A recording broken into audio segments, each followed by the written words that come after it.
This is the era of the 3 C's: accelerated change, overwhelming complexity, and tremendous competition. And so asking the question, I've got this time now. What am I going to do? What am I willing to learn? If you're not willing to learn, no one can help you. Ignorance today is a choice. If you are willing to learn, no one can stop you from creating your own personal economy. This is where we are right now.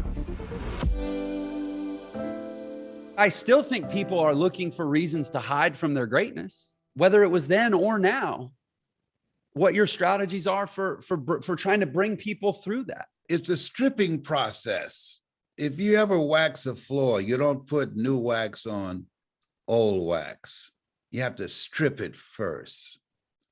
Life is about a stripping process. We distract, dispute, and inspire. That when you speak, when people listen to you, that you strip away the identity that they have of themselves right now.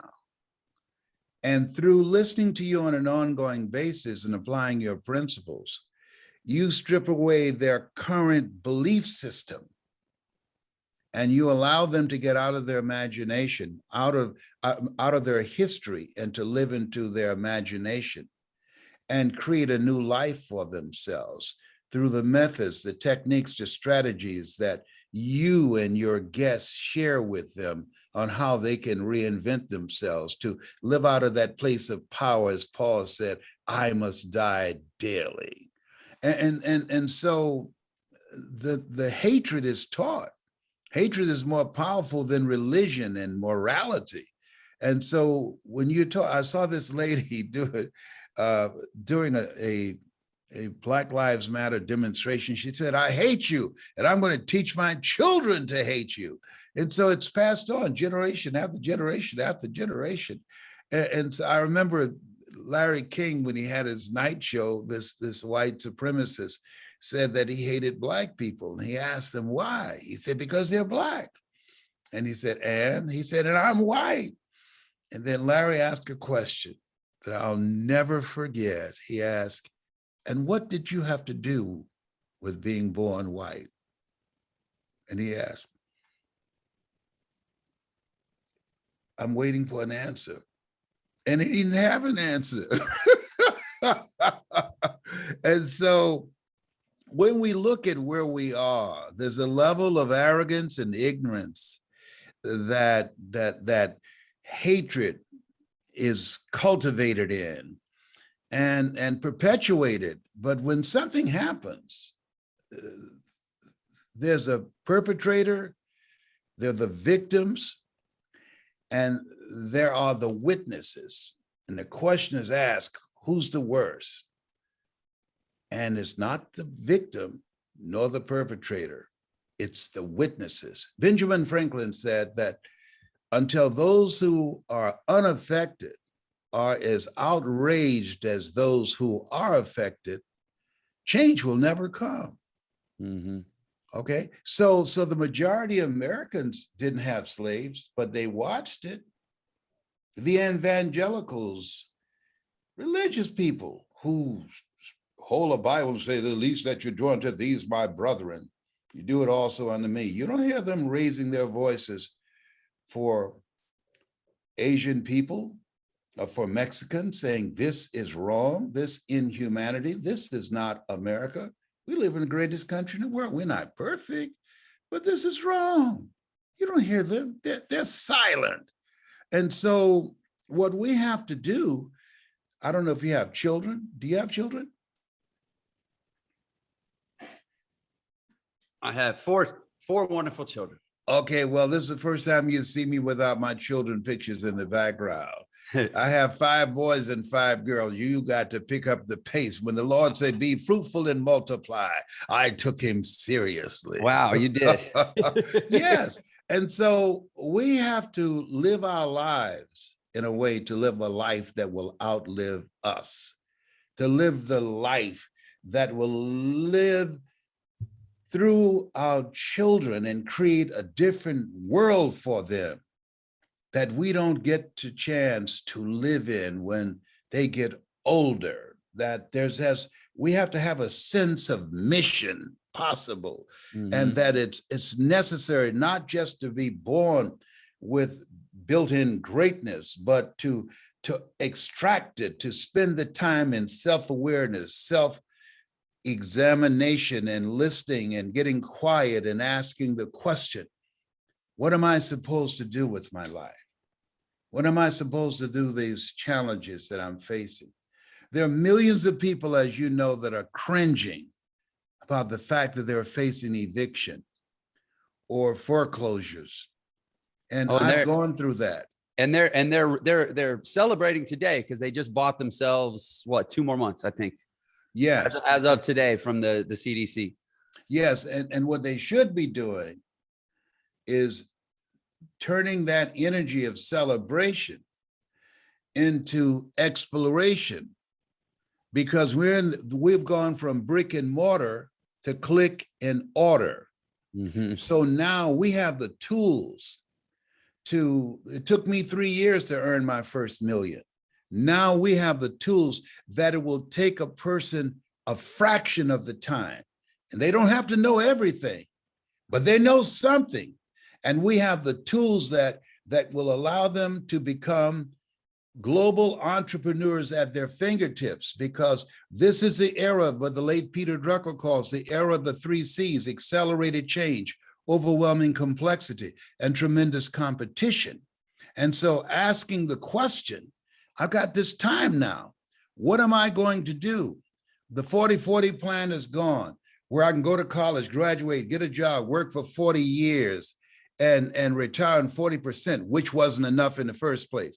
What am I going to do? I've been given a break and waiting on $600 that won't relieve anything. What am I going to do? What am I willing to learn? If you're not willing to learn, no one can help you. But if you are willing to learn, ignorance today is a choice. If you are willing to learn, no one can stop you from creating your own personal economy. This is where we are right now. I want to make sure that reverberates properly. Ignorance today is a choice. Yes. And I know my audience gets that, but I encourage them to shout that from the mountaintop to anyone who doesn't. Ignorance today is a choice. This is why 99% of excuses, I believe, in the world today are bogus, because they're based on an information gap that is closable at any time by any person. Look at the number of people who watch and listen to your program, and look at the number of people who will watch old Mike Tyson fights or boxing or entertainment, the fan base or comedians. We have cultivated a culture of fans. The people who listen to you are players. The road to life is straight and narrow, and few there be that find it. Why? Because few there be that are looking for it. You know, the majority of people, they're not looking for, how is it that I can take charge of my life, that I can develop what's in me, that I can find something that's my calling. A job is what you get paid for. A calling is what you are made for. You sought this out. And as much as you've chosen this, you were chosen for it. You're in alignment with why you're here. And you decided that you were going to go all out, not just to be a player, but you wanted to be dominant. You wanted to provide value so that people can make appointment time to hear you because of the value you bring that will impact them and their family and their community. You know, I actually made I don't know if the post has gone out yet or not, but I sent a note to my team earlier and I said, hey, I want you to make this post.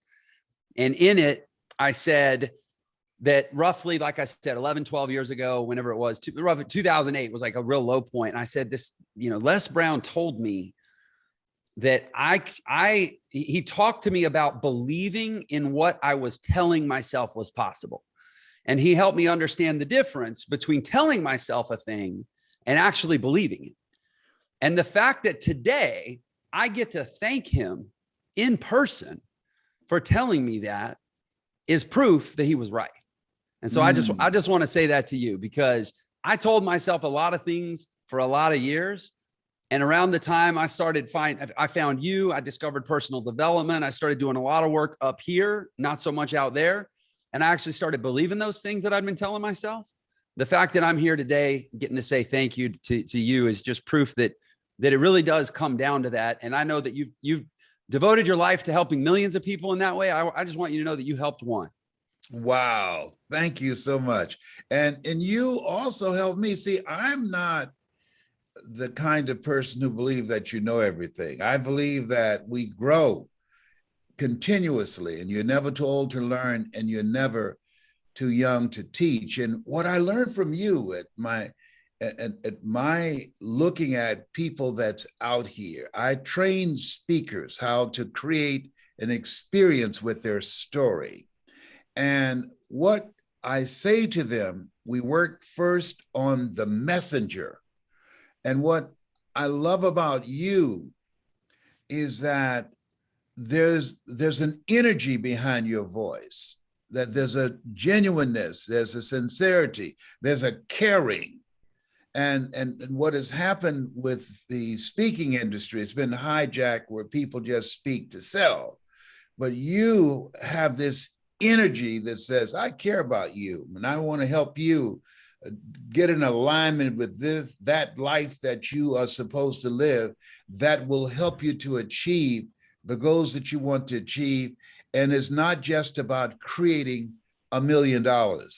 It's about living in harmony with who you are, your authentic life. And so I admire your genuineness and your realness. Don't get emotional. Keep it together. Thank you, sir. I receive your compliment with great gratitude and humility. I really mean that, Les. Thank you. Yes, thank you. And it's interesting you talk about the speaking industry. This is an industry, and by the way, I have no script. I never know where these conversations are going to go. I'm not a guy that likes planning out conversations. That feels very unnatural to me. Yes, that's the same for me as well. That's why I say, bring it, my brother. All right, I will, whatever it is, I will bring it. So you talk about the speaking industry. This is an industry that has vexed me.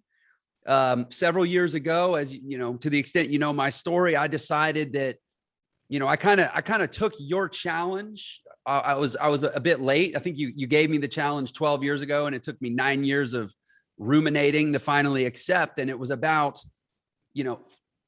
putting yourself out. I don't remember your words, and I could never match your words, but it was about putting yourself out there and doing the deep work to find your competency, find your greatness, find that lane that you can live in where you can be known as good or great at a thing. And for me, it was about bringing this message to the world of possibility and the opportunities that are out there now, specifically in this call it the new modern or maybe digital economy.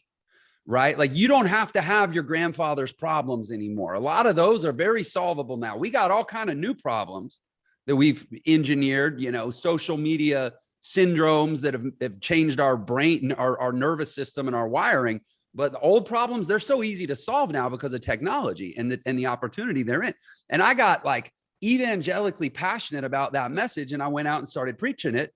And I kind of found my thing. And so I appreciate that. But at the time, 2018 is when I really went hard in this direction. I really believed that becoming a speaker was something that I should pursue. And I found a very frustrating industry. And you just mentioned that industry has gotten hijacked. And what I found was an industry that is, and I get it, like, we live in a capitalist economy. Like, there's everybody's saying what's in it for me, right? And why should I listen to the new guy, and why should I let the new guy on my stage? But I'd love to hear you talk some more about what you really mean about the hijacking of that industry. And I know there's a lot of, I get messages from people that want to speak. There are a lot of people that want to break onto stages. And I think that it's extremely frustrating and unclear how one even does that in this world. And ultimately, maybe you can just speak about that. I have many more questions, but I'm going to leave it there. Could you just talk a little bit about that industry? Yes. Well, one of the things that I do, and I I have a training that I do called Hungry to Speak. People can go to hungrytospeak.com. And I work with people who have a story, who feel, hey, I want to get this out. This is a story that I have experienced and that I feel that because of what I went through and overcame, I can make a difference for people if they hear this story. So I teach them how to tell their story strategically. And so when I came into the speaking industry, there was nobody who looked like me on stage. And what set me apart and how I set my speakers apart from everybody that's out there, it was watching and observing other speakers. The speaking industry has been saturated with people under the influence of the Dale Carnegie course, which is a great course. Tell them what you're going to tell them, and then tell them what you tell them. Mm-hmm. I teach my speakers, no, never believe that you know what people want, and all that get understanding. Never let what you want to say get in the way of what people want to hear. That's number one, okay? Next thing, it's based upon information. People going around giving information about Think and Grow Rich by Napoleon Hill. Good book. But if information could change people, everybody would be skinny, rich, and happy. And when you just provide information, it affects two areas of the brain. But when you can create an experience with your information, with your story that touched the heart, now that impacts 5 areas of the brain. There's a guy that I admired, he's since passed, named Stuart Wilde. And he wrote a book entitled The Trick to Money is Having Some. And I said, that's interesting.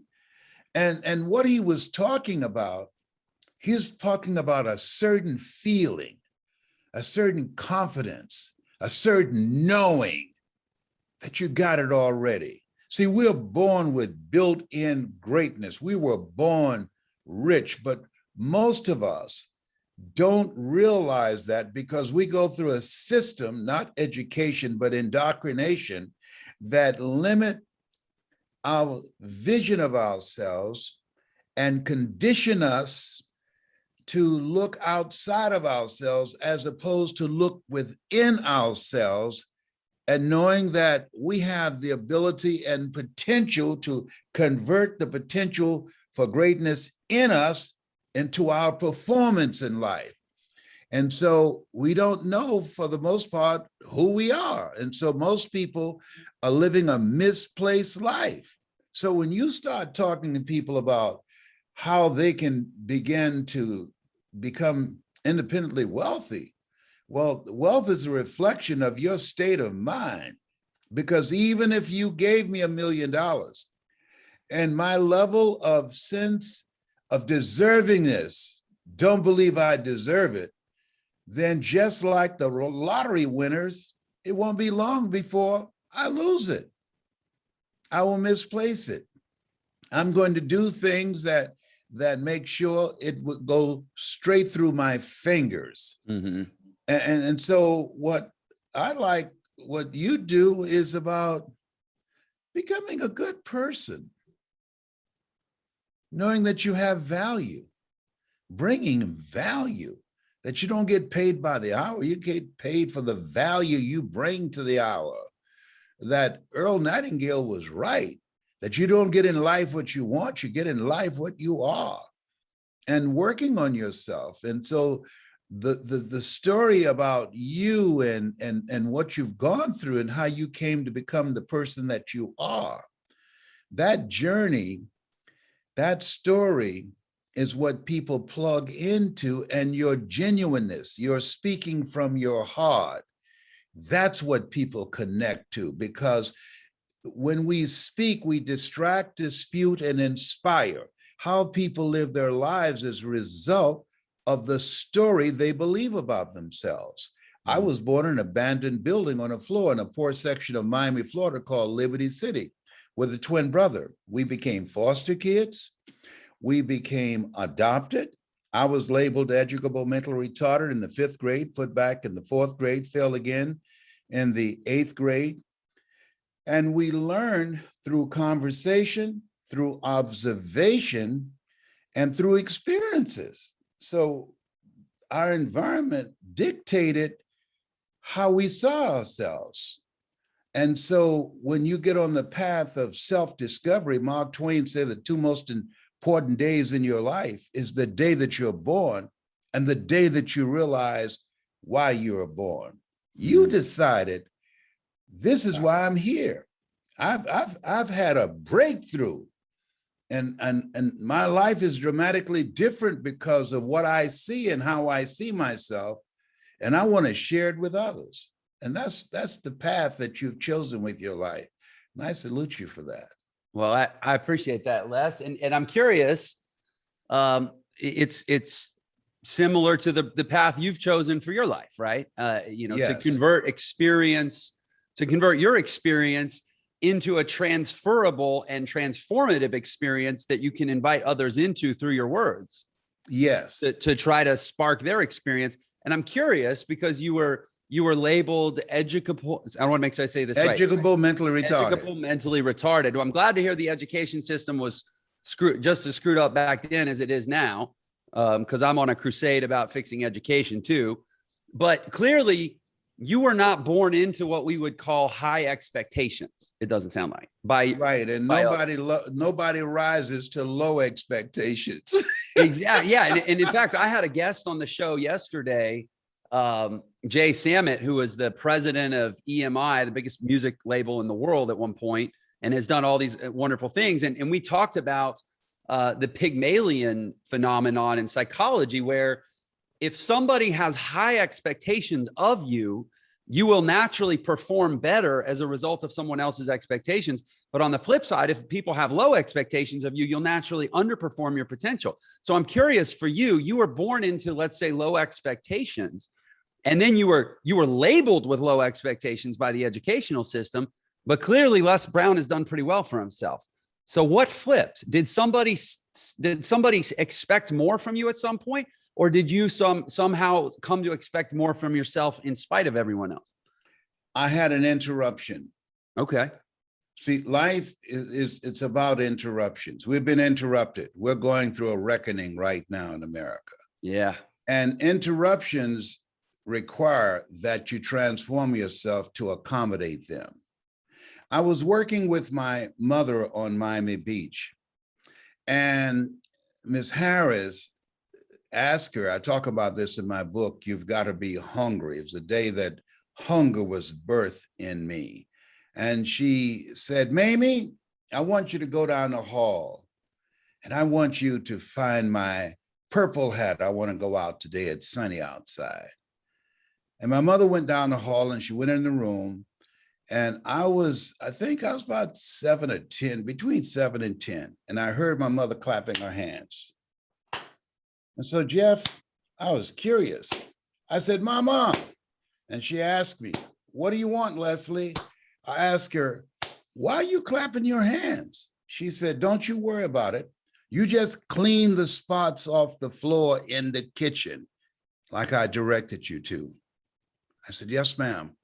And I continued to scrub the floor to remove the spots. And she came out of the room and said, Miss Harris, I don't see it. So Miss Harris said, go down the hall, and on the left side, go in the room there. And once again, my mother went in that room and she started clapping her hands. I said, Mama. And this time she's irritated. What do you want, Leslie? Why are you clapping your hands?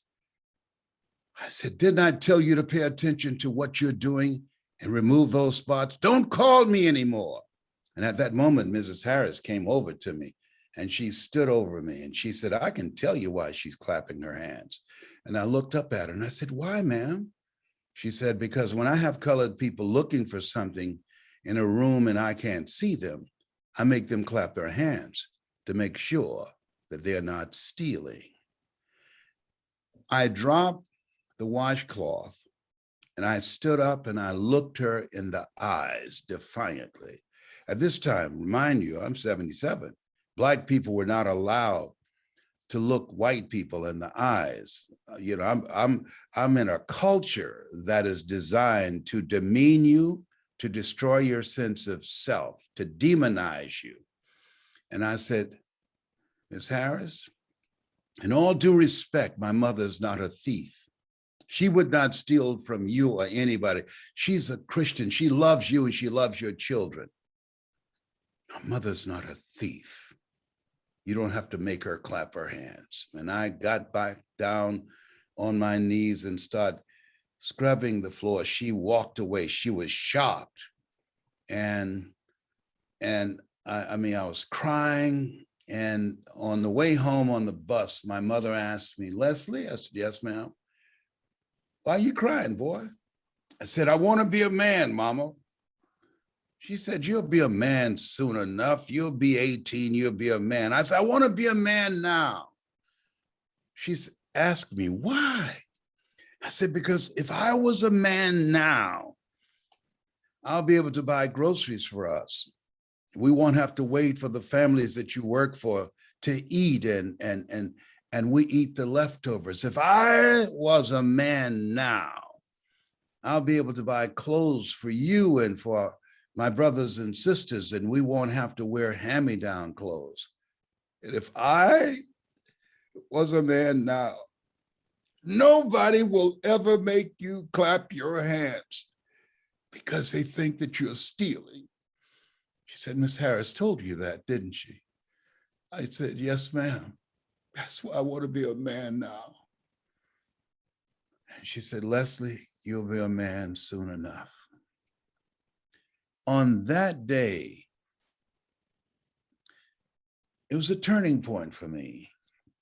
I realized that we lived in two different worlds as we went across the Venetian Causeway back to Liberty City, looking at people on Miami Beach having a good time in the sun and going back to the hood. And it created something in me. There's a Jewish affirmation that I love that I live by, never again. And I just said to myself, when I become a man, never again will anybody ever make my mother clap her hands. Never again will we have to wait around for someone to eat and hope that they have food left over that we can eat. Never again. And that has driven my hunger to learn, to reinvent myself, to deal with the challenges that we all invariably will face in life, and to realize that God's life is God's gift to us, and how we live our lives is our gift to God. And that I want to live a life that I can help people. I used to ask my mother when I saw signs on Miami Beach that said Jews, dogs, and coloreds not allowed. And I asked my mother, why do they hate us? Because there are places on Miami Beach at that time where dogs can go, that if you're a colored person, you got caught in that area of Miami Beach, you go to jail. I said, why do they hate us so much? She said, I don't know, Leslie. You ask so many questions, but don't you ever hate them. Don't you ever hate them. God is love. And he who dwelleth in love dwelleth in God, and God in them. Don't you ever hate them or anyone. I said, yes, ma'am, Mama. And so that turning point, that created a hunger in me, that helped to begin to put something in my heart that there is more to me than I'm now expressing. You know, in the play Lion King, Simba, you are more than that which you have become. And there was a gentleman named Sam Axelrod, and he used to play motivational messages by Zig Ziglar. If you give enough people what they want, they'll give you what you want. Jim Rohn, When the end comes for you, let it find you conquering a new mountain, not sliding down an old one. And I was doing door-to-door sales for him, but he loved motivational messages. And I listened to those. There were other guys in the car, they didn't pay any attention. But those messages, they expand my vision of myself and allowed me to peek beyond my mental conditioning and the adversities that I was facing on a regular basis to embrace the reality of the value of living out of your imagination rather than your history, of seeing goals that you want to achieve already being accomplished and working toward them. Hey, sorry for the interruption. I just wanted to let you know you can get a free copy of my book, The Millionaire Shortcut, which shows you the fastest way to become a millionaire in the new economy. And there's a special link just for this episode in the description. So thanks for tuning in, and I hope you enjoy the rest of the episode. I appreciate you sharing that story. I don't have a lot of words that I think would do it justice in even a response or even a follow-up, but I as you were speaking, I couldn't help but thinking, I mean, it's a deep existential question to try to imagine, because I was not alive, I guess pre-1968, which is when, the Jim Crow laws, I guess, expired. I was not alive then. It is impossible to try to understand how to, it's like trying to visualize something you've never seen before, right? You can't see what you've never seen. I can't imagine what I never experienced in how you could look at human beings that way. But what I must imagine is that if you had asked many of those people why they felt the way they felt about African Americans, I don't think I'm comfortable using the term colored, but I'll bet most of them couldn't have really given you a good reason. And what I imagine is that they had come up with this construct, and I'm gonna link this to, I think, the work that you and I still do right now today. They had come up with this construct, and it had even been legally sanctioned, of a way to view the world through the lens of their own shame based on what they knew their history to be. And we do this a lot. We take things that we've experienced, we take things that we know or we feel about ourselves, and we externalize them and we scapegoat them, and we hide from them through projection. And that's the same reason, my father fled the pogroms, not my father, my father's grandfather fled the pogroms in Western Russia, when they were persecuting the Jews back in the 19th century. And it's the same. It's why the Jews say never again, right? It's the same phenomenon where there's cultures that have been on the receiving end of another culture's projection of their own shame based on their history. And the reason I say this is because I think that in many ways, I'm in the business now of trying to inspire people or enroll people in a belief in a possibility of what could be possible for their lives. And I believe that the number one obstacle that I bump up against is still the same thing.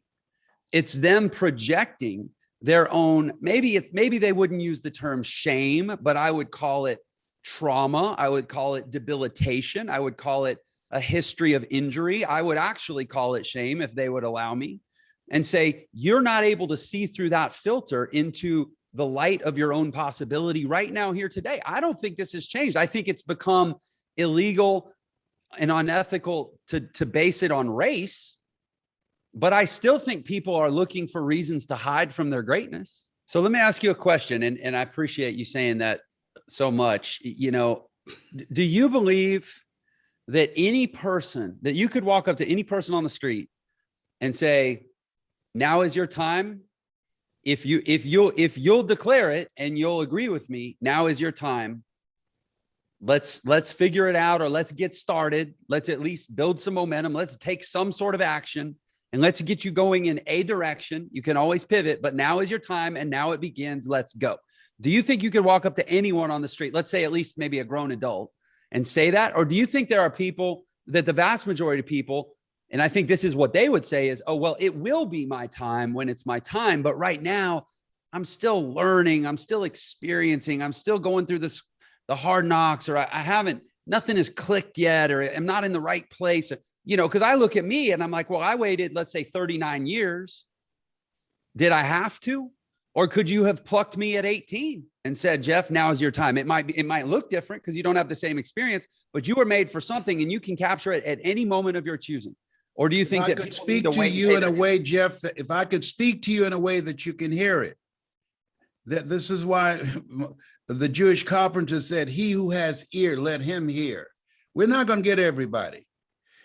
Here's what we know, scientifically proven. 9 out of 10 people will die rather than change. 9 out of 10. They did a study in a cardiology department, and they told these people who had had repeated heart attacks, listen, you will have another heart attack unless you maintain a plant-based diet, unless you exercise, unless you continue to meet and have social support, that you journal and keep stress to a minimum in your life. If you follow this ritual that we've created for you, you minimize the possibility of having another heart attack.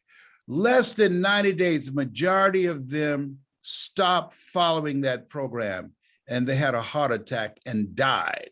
9 out of 10 rather than die than change. There's a book called Change or Die.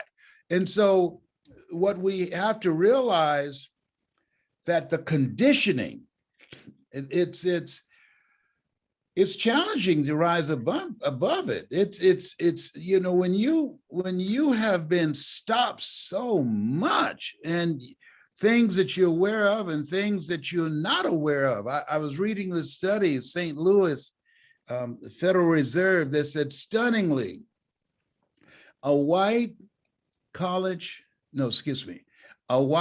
school dropout with a criminal background, a felon, creates 3 times more wealth than a Black college graduate from Harvard with no criminal background. How is that possible?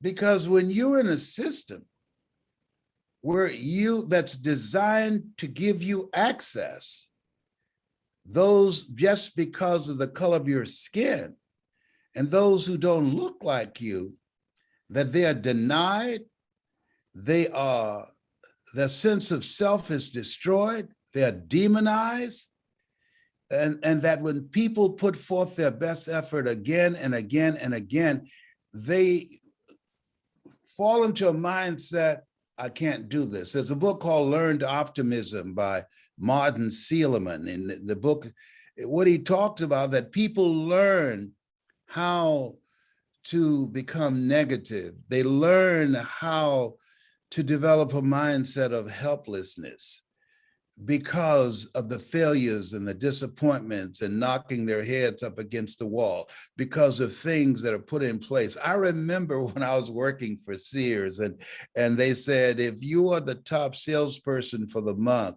that you will be able to be the manager. 3 months in a row, I did it. 6 months, and they said, well, we can't give you this position. I said, excuse me, don't use the word give. I've earned this. Mm-hmm. Well, if we appoint you to sales manager, that will lower morale. And so I did it 9 months in a row, and they still wouldn't promote me to manager. And then I trained people that they put over me. And so there are things that happen to you, and there are things that happen for you. I resigned. And when I look back, I don't see that as something that happened to me. I see that as something that caused me to become the person that I am now. Elsie Robinson said, things may happen around you and things may happen to you, but the only things that really count are the things that happen in you. And I decided that my advancement in life will not be in anybody else's hands. I'm taking my power back. So you decided that. So that let's play on this. And Les, I want to respect your time. Are you comfortable if we continue chatting? Please do. I enjoy talking to you because you ask intelligent questions. Well, I appreciate that. And I want you to know that I'm looking at my calendar and I'm rejecting what it's telling me because I'm right where I want to be right now. So I'm a huge fan of Martin Seligman. Positive psychology changed my life. Authentic happiness, learned optimism. I'm a big fan of his work, and I am too.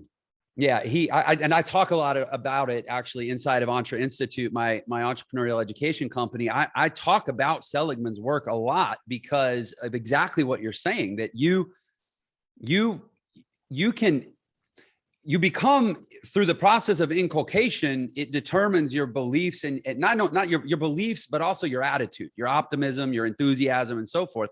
But that you can take control of that. If optimism can be learned, if optimism can be indoctrinated, we live in a I believe we live in a free society still. And there are, it's certainly free enough that there are plenty of tools that you can choose to activate upon yourself. Like you said, you can go listen to personal development. You can choose to make yourself into an optimistic person simply by changing what you feed your mind. And I know because I did it, right? Yeah, so, but you got to take into account that most people are like me. I didn't do what I'm doing now for 14 years because I was suffering from possibility blindness. I want to ask you a key question. Okay. When you're about 4 or 5 years old, who's the person that you admired most in your life? When I was 4 or 5, it was my parents. Your parents. Which one had the strongest impact on you? I think at that age, it was probably my mom. Your mother? And using a single adjective, an example, what did you admire most about her? What's her name? Jane. Jane. So what's the number one quality that you admired about her? In 4 or 5 year old language, she made me feel safe. Yes. Okay. And what's the next thing that you admired about her? Safe. So would you say, using a single adjective, what would that adjective be? Well, I guess safe. Yeah, safe is an adjective. I'd go safe. Okay, good. Great. And then, so what's the next thing she made you feel?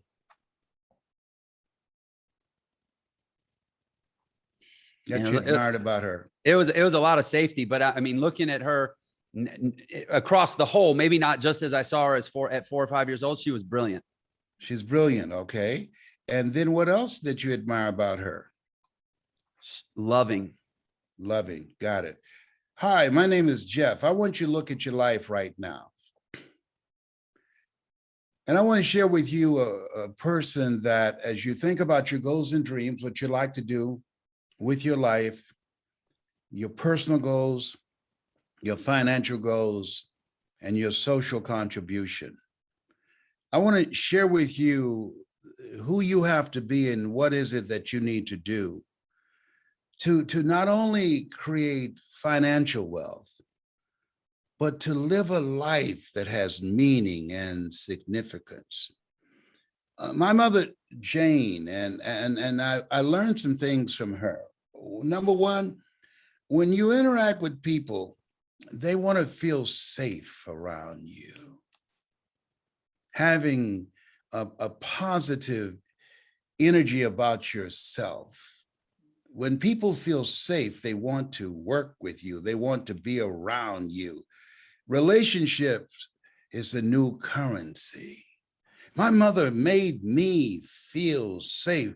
The world around me didn't mean as much to me. Sure, I had my problems, I had my challenges, but when Mama showed up, when I fell, she kissed the pot to make it well. Oh, when Mama spoke, it made me feel good. It was Zig Ziglar said, if you give enough people what they want, they'll give you what you want. People want to feel safe around you. When you look at where we are in and out of the pandemic and all the mixed messages, people want to be around people that will give them a sense of security, someone that will inspire them to believe in themselves, someone that will challenge them and give them a sense of security. Next thing is, my mother was brilliant.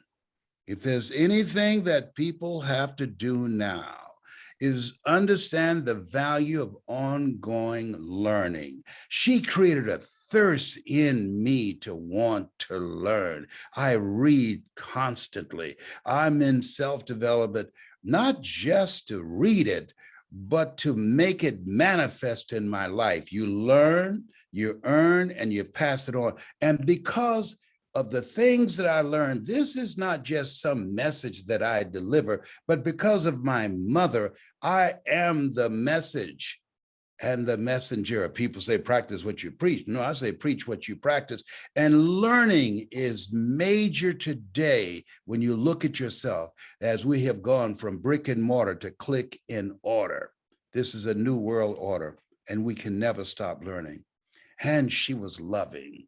You know, Maya Angelou said, people don't care how much you care and how much you know. They want to know, do you really care anything about me? God is love, and he who dwelleth in love dwelleth in God, and God in them. Do you care anything about me?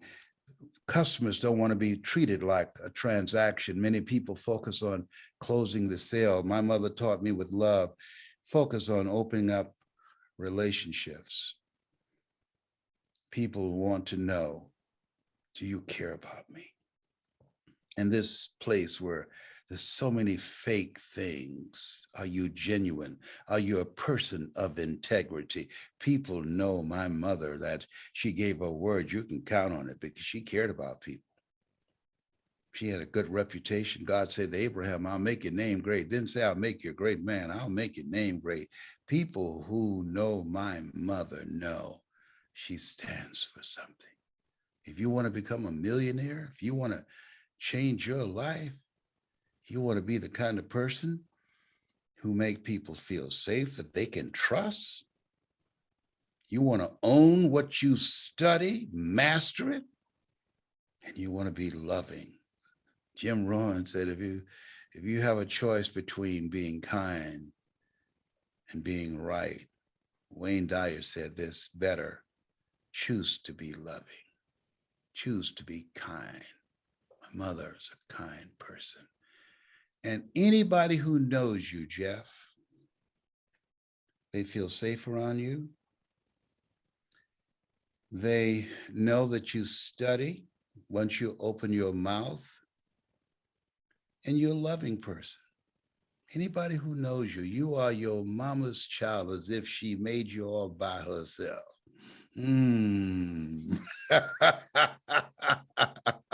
So you were fortunate. 81% of households now don't have a father or a caring mother. They're out just trying to put food on the table.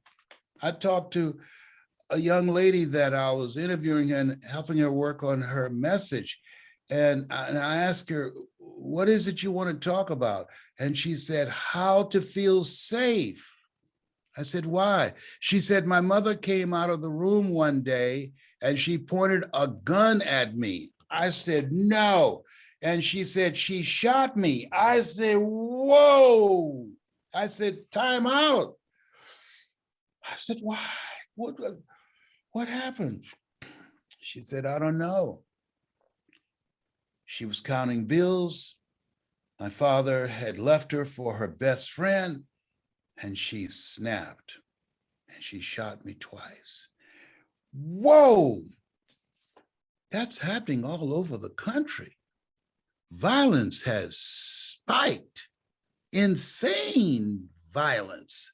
And so right now, just sharing with people how to create a household where your children feel safe. I read this article, said your children, how children are listening to us, how to calm ourselves and and help give them the tools that they understand that life is God's gift to them, and how they live their lives is their gift to God. And they are watching us, and what they do, what we do, they will do. Does that make sense? It very much does. And I take your point. I had a world-class role model, so that everything that happened to me thereafter was waves crashing against a solid rock, having been forged by a solid upbringing.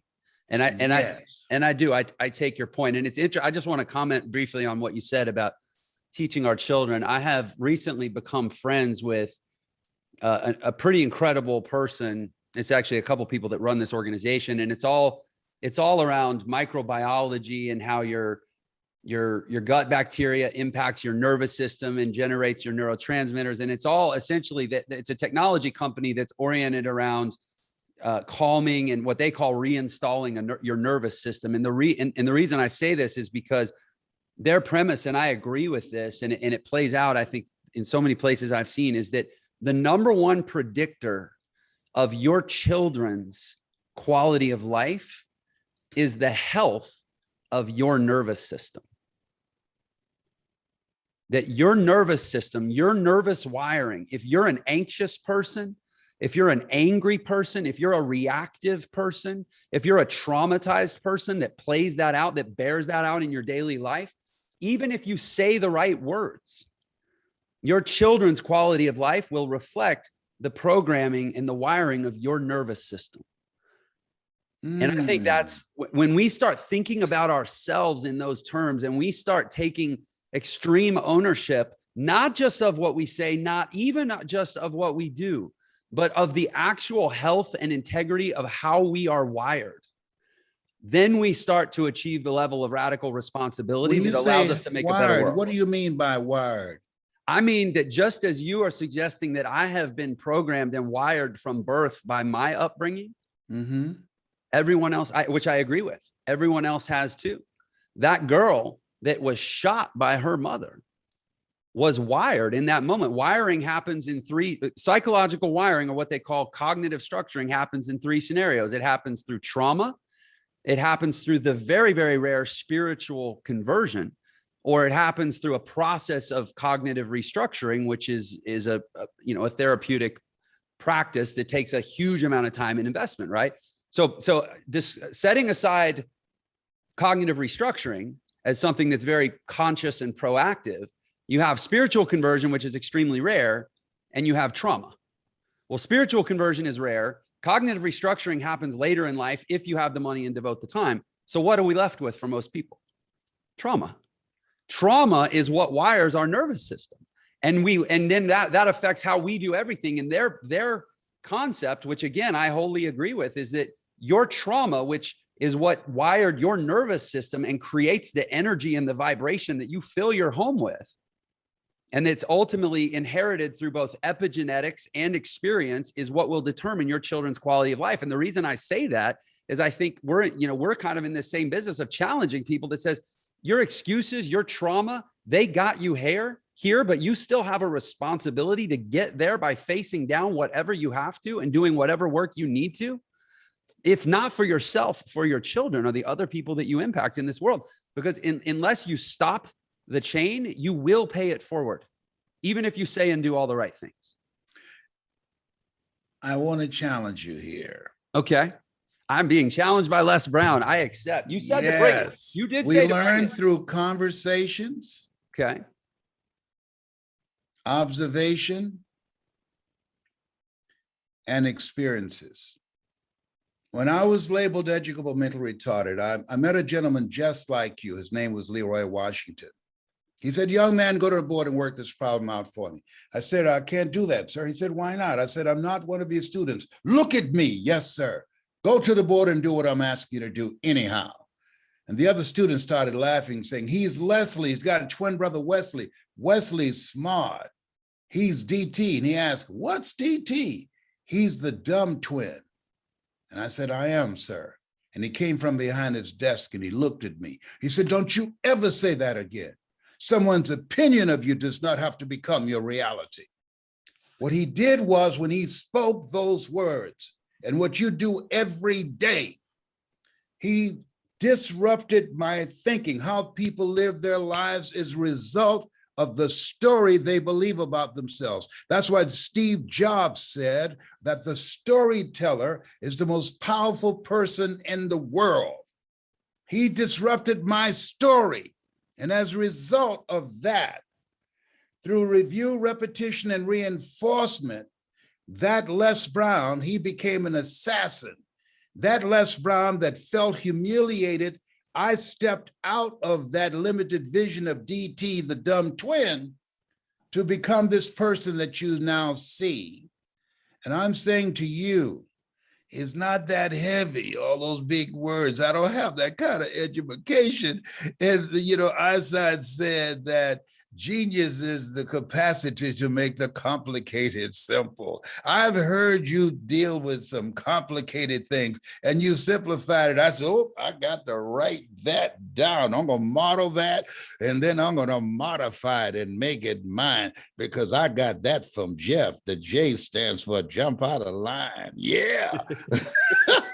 So what happens, people say, hurt people. That's not true. Some hurt people, but there are people who've been hurt and they become better. They don't spend their time being bitter and they want to live a life that will help people. There's a judge that I know in Indiana. He was sodomized and he go and talk to young boys who have raped other young boys. Yes. So what happened is that he decided that my past, my abuse, my wounds will not define me. They will refine me. The greatest power that we have. Choose ye this day whom ye shall serve. You got a choice.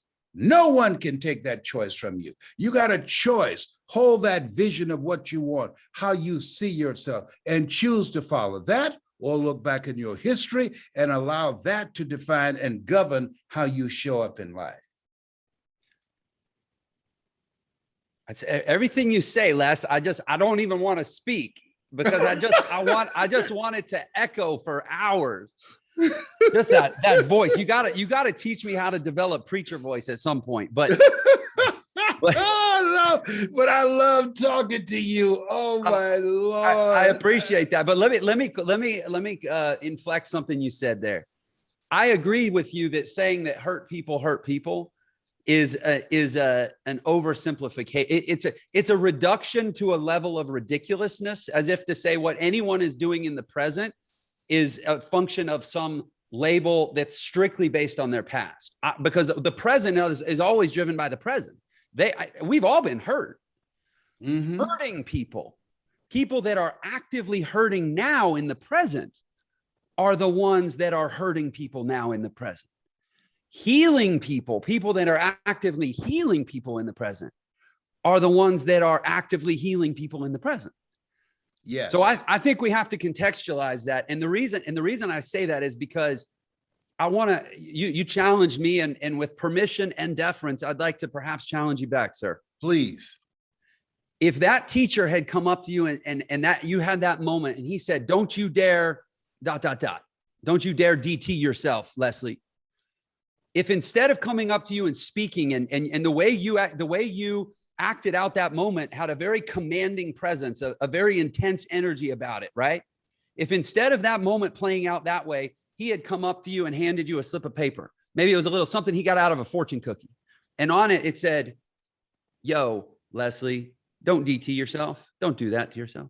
But it was just on paper. In other words, there was no eye contact. There was no limbic resonance. There was no vibration. There was no energy commingling with your energy. There was no presence in the room that was wiring you to receive that experientially, not just verbally or through language, but through experience. My question is, did he not make it an experience because of his presence that would have been completely different if all he did was hand you the words on a piece of paper?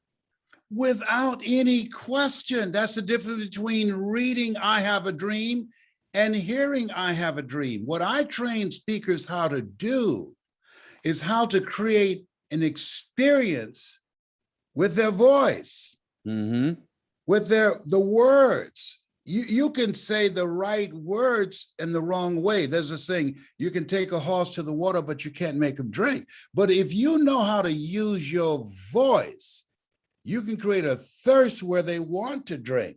My mother said, sticks and stones can break your bones, but words can never hurt you. That's not true. Words do hurt, and very deeply. So the way that the words are spoken, it means a great deal. People say content is king. No, content is queen. Delivery of the content. There's a reason that when Steve Jobs said, we got a new computer, that people will set up camp because of the story he told about the computer. We've never seen people sleeping out in snow and heat, waiting on a computer they haven't touched that they can buy because they heard a story about the computer. That what I do is teach speakers how to speak with power, feeling, and conviction. You've got another voice back there. I've listened to you. This is just one voice that you got, but there's another one back there. I can go back there and pull it out and get the butter from the duck. Yeah, see, you know that movie. Butter from the duck, he says. Yeah, that's you know, great. in Lion King, they said, Simba, you're more than that which you have become. And so there, that we have, this is not my original voice. No, Mike Williams, who wrote the book, The Road to Your Best Self, he said, Brownie, don't just tell the story. He said, experience the story so that people will feel it in their heart. Where the heart is, there your treasures also. So it will expand their vision and they make an imaginative leap and see themselves in the future living and doing what you now see for them, because of the fact that all change takes place twice, first in the mind and then in the without. And so when you speak, you want to speak life into this new version of themselves, as Mother Teresa would say, so that they become a pencil in the hand of God and start writing a new chapter in their lives. Oh, don't get me excited up in here. So I think that we have reached a really great convergence of ideas here that in many ways brings us back to where we started, which was you were talking about if delivering. And sometimes you have to go a long distance out of the way to come back a short distance correctly. Come on, my brother. Yes. And I'm enjoying the journey very, very much. So you said if delivering information was enough, we'd all be thin, smart, and rich or something like that. Yes, but it's about creating experience, right? Yes. And so my challenge to everyone is that you are shaped by your experiences. And even the great Les Brown himself has said now that it is not the words, it is the delivery. In other words, it is the experience that is created. And the words are simply the mechanism around which to frame the experience. Yes, and Oliver Wendell Holmes said that once a man or woman's mind has been expanded with an idea, concept, or experience, it could never be satisfied to going back to where it was. So if we're created by our experiences, and you said observation, conversation, and experience, and my challenge is those observations and those conversations which do actually impact us are those which take the form of an experience. And that moment with you of that teacher, he wasn't giving you words. He was giving you an experience in the form of words. And what you teach people isn't to deliver information. It's to deliver an experience in the form of information or in the form of a story or a narrative. And so my challenge is, because I'm trying to heal the world here, is that all of us who are walking around in these meat suits, addled by our trauma, addled by our experience, have to be proactively seeking experiences that rewire us, because in the absence of that, we're creating a perpetuated experience of our trauma and of our damaged wiring. And that's why personal development is so powerful. That's why Les Brown is so powerful, because you can seek that out and bring experience into your life to offset all the bad experience that may have gotten you to where you are. And that's my point, is like, let's get proactive about it. Okay. And what it is that you do is, there's a saying, you can take a horse to the water, you can't make him drink. But if you know how to communicate strategically with your story, that creates a bonding and relatedness, that you can create the thirst. That's what we have to do. Create the thirst where they want to drink. If we don't create the thirst, they won't drink. But we, through how we strategically use our story, use our knowledge, use the things that we have gone through, create that thirst where they say, I want to do better. I want something different from my life. That Jeff, his mother, he said she was brilliant, and he decided he wanted to make something of himself. He did not want to be average.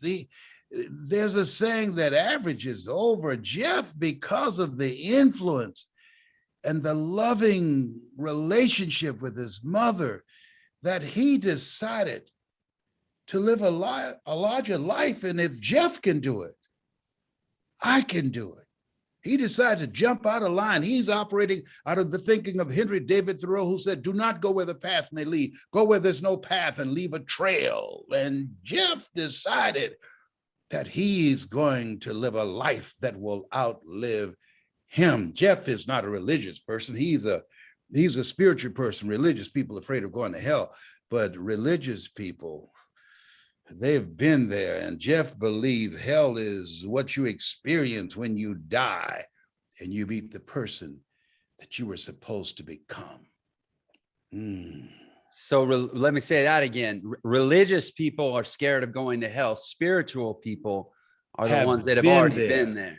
Yes, and hell is what you experience when you die and you meet the Jeff that you were supposed to become. You see the work that you were supposed to do, and you say, whoa, I was chosen to do all that? Yes, Jeff. So let me ask you this. So your goal is to live and die a life of no regrets. Mm-hmm. Amen to that. I say it all the time. There's nothing I fear more. It's actually, knock on wood, virtually the only thing I fear is that death will come before regrets are vanquished. Yes. So let me ask you a question about this creating the thirst. And this is a completely self-serving question, because I'm in the business of creating that thirst and then delivering the water. In a society that has fundamentally, I believe, I observe, lost its sense of delayed gratification. And what generally gets responded to and reacted to and captures attention is anything that is quick and flashy and sexy, and I would argue because of those things, phony. I'm talking Lamborghinis. I'm talking reality TV lifestyles. I'm talking the what people choose to post on Instagram and what filter they swipe to set on that post. That is what grabs people's attention. In a society like that, how do you create the thirst for truth, which is countercultural in the sense that it is not quick, it does not happen on your chosen timeline or based on the demands of your need for immediate gratification? What society is doing is none of your damn business. You don't look to the right, you don't look to the left. Your growth, your belief in Jeff, your belief in the message that you deliver, you will attract your own. We're not going to get everybody. Everybody will not hear your voice. They are not going to hear my voice. But if we do what we are supposed to do, if we max out on our stuff, that you come to that place where you are and you sit before that microphone, you have something in mind that you want to give to the world. And there are people who will be attracted to that and others who won't. And that's okay. That's all right. That's none of your business. What we got to do is do that which we are called to do. Do that. And the rest will take care of itself. We do what we can do, and God will do what we can't do. Let me ask you, so with Hungry to Speak, is every person, do you think that every person deep down is hungry to speak or should be? I think they should be, because evil prevails when good men and women do nothing. They sit silent. Yes, Nothing. they become witnesses. Yeah. There was a rabbi that spoke after I Have a Dream, and he said, the worst thing that America can do is become a country of witnesses. That we just watch injustices take place. We just watch. They say there are three kinds of people: those who make things happen, those who don't know what happened, and those who watch things happen. They're witnesses. And so there's something in you that said, I'm not going to be a witness. There are people out here who need hope, who have empty pockets, who have broken hearts, who are feeling powerless and don't have any sense of direction. And I'm going to do what I can where I am with this microphone to the best of my ability. Life does not call on you to do anything else beyond that. A.L. Williams said, all you can do is all you can do, and all you can do is enough, but make sure you do all you can do.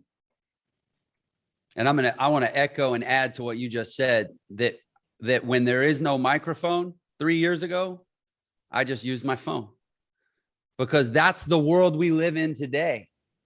Everybody has a microphone. I think sometimes I say all the time, everybody has a voice, but I don't know that everyone's earned the mic. But in this world, they haven't. That's why we have to become so good at what we do that we cannot be ignored.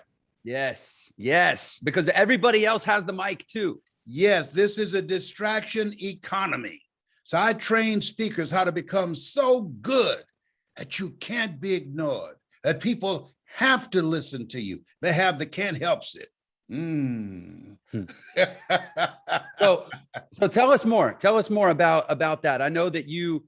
When did Hungry to Speak launch? Is this something you've started recently? It's an ongoing program that I started years ago. I call it Discovering Your Power Voice and Hungry to Speak, because there are people now, because of the disruptions of what has taken place with the pandemic.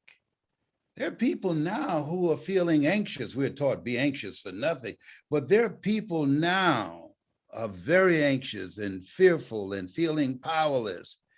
And they need a voice, a variety of voices that can help them get clarity. What do I do with this? Now that this has happened, how do I handle this other than putting a gun to my head? How do I handle this other than beating the hell out of my wife or abusing my children or beat somebody up in a grocery store about some toilet paper? How did I find a sense of peace within so that my life is a life of love, peace, and harmony, and it brings people together. It unites people rather than people turning on each other. They turn to each other. And through my example, I'm able to create a new culture. Well, I definitely believe the world needs those voices. I will concur with you on that. So if people are moved and let's say they are hearing the call by what you're saying, and they want to develop themselves in this way, how would you invite them to pursue that? They can reach out to me at Les Brown, at hungrytospeak.com, hungrytospeak.com. They'll see the program there, how it's set up, and what we offer. hungrytospeak.com. If they want one-on-one coaching, they can reach out to me through Les Brown at Hungry to Speak. Now more than ever, Jeff, we need voices of hope when there's hope in the future that gives you power in the present. I don't believe When you think about Surfside on Miami Beach, that could happen anywhere. You and I here because of God's grace and mercy. We could be taking a dirt nap now, but we're not. And I believe that our coming together, this is, to me, this is special to me. I don't take this for granted. I deal with fourth stage cancer every day, Jeff. Fourth stage cancer. Cancer Centers of America say, Mr. Brown, your PSA is 2,400. We don't know how you're still here after 29 years. And I said, because my work is not done. So I've heard that story. You had stage 4 cancer that came back, metastasized, I think it was 43% of your Eden, 43% lumbar vertebrae or something. Of the T1 vertebrae. T1 vertebrae, okay. And that was 29 years ago, because they told you had 2.5 years to live. Yes. I did not, I knew the story. I didn't know that was 29 years ago. Yes. Well, you do. As far as I can tell, you're doing great. So what do they know? I kicked cancer's butt so badly the cancer rate in my neighborhood dropped by 96%. Chuck Norris got cancer. I said, you're like what happened when Chuck Norris got cancer. Yeah, absolutely. We are stronger than we realize. And so when you read people like Bruce Lipton, when you read people like Joe Dispenza, I read and I study a lot of people. And I know that it's possible. That I'll never forget what my oncologist said to me. It was very disruptive. And most people would not have found it as funny as I did. He said, Mr. Brown, he said, cancer metastasized to 7 areas of your body. I said, great. Man, 7 is my lucky number. I'm one of 7 children, and I was born February the 17th. Joshua marched around the walls of Jericho 7 times. Naaman dipped himself in the river Jordan 7 times. I said, cancer's my lucky number. I said, is there anything else? He said, yes. I said, what is it? He said, and you're ugly too. I said, you didn't just call me ugly, did you? He said, yes, but you got this. I determine the diagnosis. I never tell my patients you're terminally ill. What I say is that my knowledge, my abilities, and my skills have terminated. Now it's you and God will determine the prognosis. That was 29 years ago. Most people in a fearful situation, they forget everything and run. But me, when that day I faced everything he said, and I rose to the occasion. I said, me and God, we got this. What a powerful idea for a medical professional, instead of telling a patient that they are terminally ill, to own it and say, I am terminally out of competence or out of ideas. Yeah. And now this is where medicine ends. And your life and metaphysics and spirituality and your life begin. You know, I just think that's really, what a profoundly intelligent doctor. Absolutely. Because when someone says that you're terminally ill, your immune system loses its strength by 40%. Oh yeah. Yeah. Through those your nervous system gets rewired in that moment. That's an experience. Yes. That's a trauma. Absolutely. Wow, that's good stuff. I have to mention, I'm actually listening to Becoming Supernatural right now by Joe Dispenza. It's fantastic. See, we're reading the same stuff. He's a bad dude. Now don't sleep him. Yeah. Oh, it's so good. I want to get him on the show. Him and Bruce Lipton. I would love to get those guys on the show. We're working on it. That's well, good. I could sit here all day with you, man. You have things to do and places to be, but I'm just so grateful to be in your space, in your world, my friend. Like, thank you for coming on this show, Les. I appreciate you, and I'm very grateful for being in your presence and for this opportunity that you have given me to be in your presence. Thank you. You have something special. You have greatness in you. That's my story, and I'm sticking to it. I accept that. Now. Well, I'll say this. So I want to make sure you have hungrytospeak.com. If somebody wants to come explore, becoming a speaker with you, you can help them there. I know you have lesbrown.com. You have an event coming up. I don't know when this interview is going to publish. August the 14th, they can go to lesbrown.greatness.com and get tickets there. Okay. And I know there's a great lineup of speakers at that event. Obviously, you're very active on social media. You have close to 500,000 followers on Instagram. Should people come follow you there too?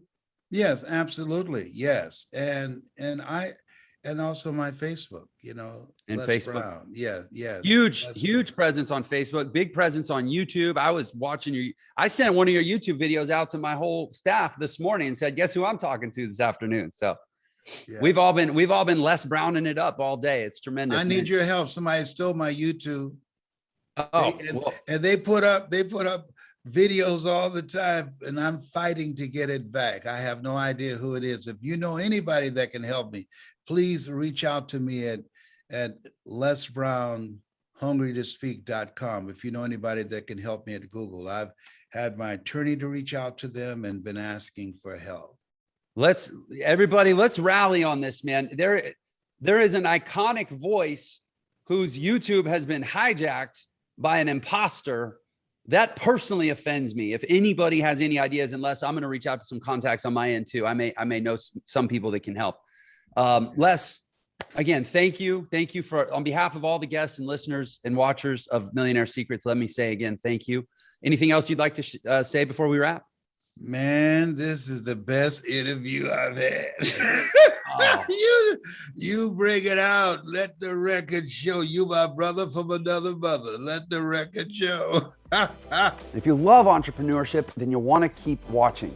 So click the next interview right here for some more Millionaire Secrets gold. Thanks for watching. Somebody who's in that stage and they're already hating their life, you telling them that everything is your fault, they just don't want to listen to you. So it's not your fault where you're at, but if you want a better life, it's possible. It's your responsibility to get there.